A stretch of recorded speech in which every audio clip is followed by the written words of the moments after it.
Testing 1 2. Testing 1 2. Testing 1 2. Are you going to talk that way the whole time into the microphone, or can you just sit right here? This camera thing is really weird. Where did you have this?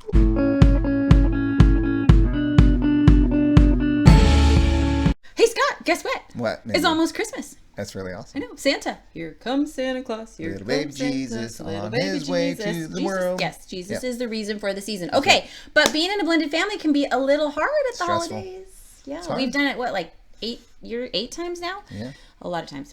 Anyway, so good news. We are here with five gets for blended family bliss. 5 gets, okay? 5 things that you can do in your blended family this holiday. 5 to have some blended bliss. Are you ready? Are you ready? Okay. Ready? Number 1. Numero uno. 5 gets. Traditions. Number 1. Traditions. They're traditions. Important to everybody.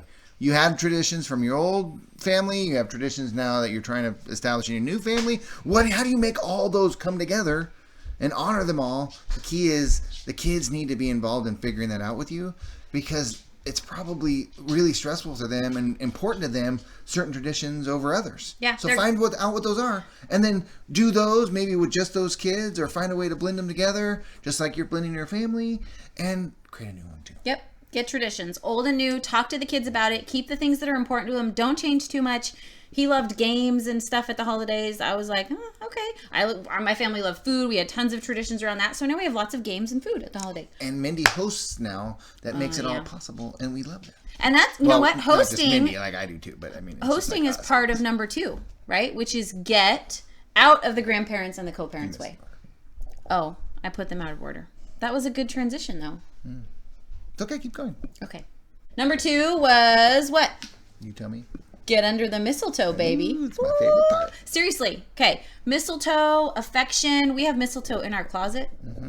How long has it been there? 3 years. 3 years. He moves it at Christmas time from the kitchen to the closet. But the good thing about that... You moved it. Who moved my mistletoe? Who moved my mistletoe? The good thing... Where'd the mistletoe go? No more kissing in the kitchen.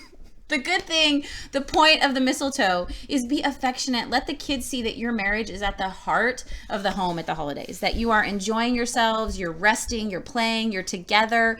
The two of you and your relationship, they need to see how solid that is, because that's where they're trying to rebuild their trust that's been broken from their original families. So get under the mistletoe, rest, play, have fun, be whimsical, and do some kissing. It's easy to abandon affection for each other because the kids get all like weird about it, and you're trying to be respectful of all those things, but it's really important in your marriage, and it's important for them to see how much you love each other, but do so obviously with boundaries and respect. I had to adjust how much affection I showed because it was maybe more than the kids could handle.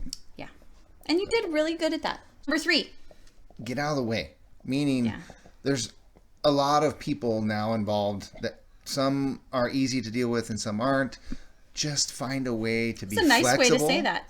I know, I really worked hard on that. Flexible.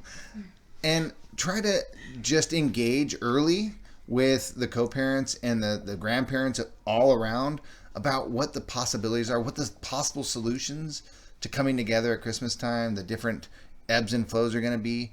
And just, honestly, it's really stressful on the kids. You think it's stressful on you, it's twice as bad for them. So find a way to support them and help them, and work through the difficulties and the challenges, and do so you want to de-escalate the stress and the conflict.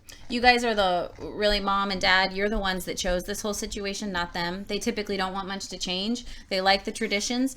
One thing, mamas, ladies, that I had to work on was being willing to open up my home, because we had the kids at all different times, and it wasn't fair to bounce them around to 5 different grandparents' houses and then to their. So I had to be like, you know what?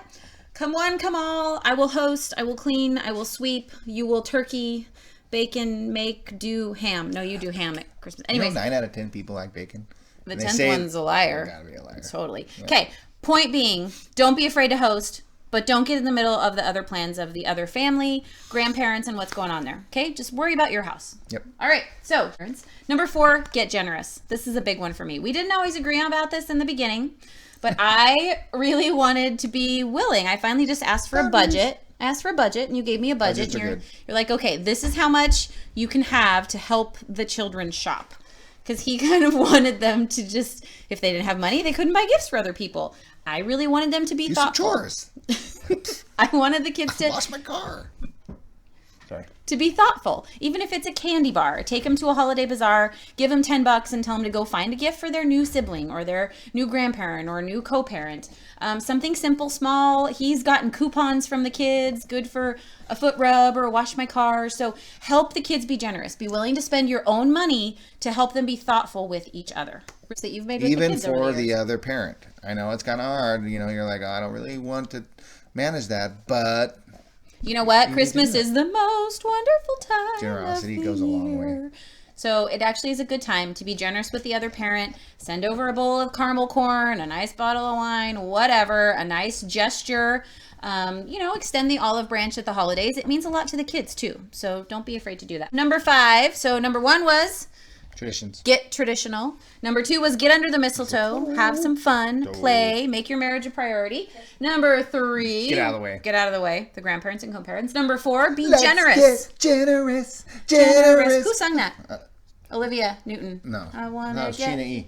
Can you believe he knew that? Sheena E. I know why you knew that. All right, let's get generous. Number 5, get some goals. Soccer goals. Scott I love soccer. goals. Soccer goals, all kinds of goals.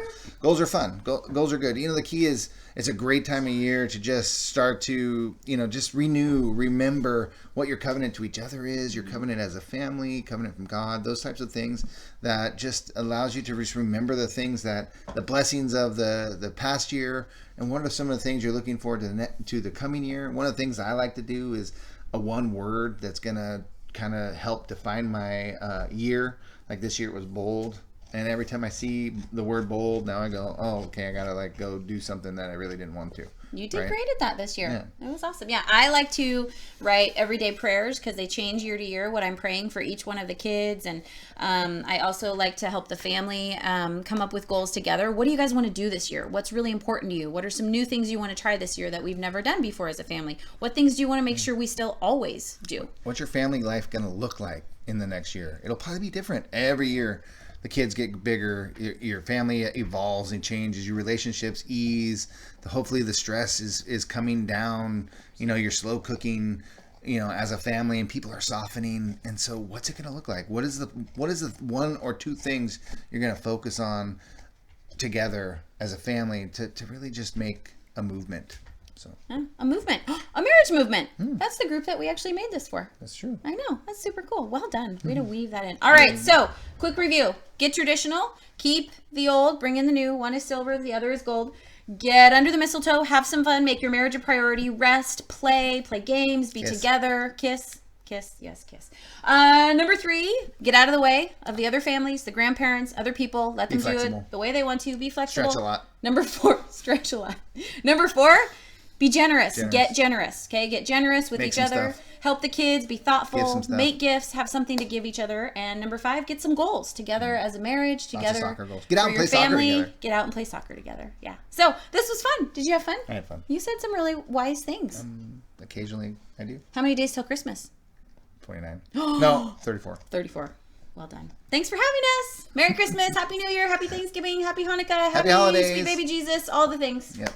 Toodles. Bye. Simple. 1, do traditions. 2, get a mistletoe, kiss under it. 3, oh, here she comes. Shh.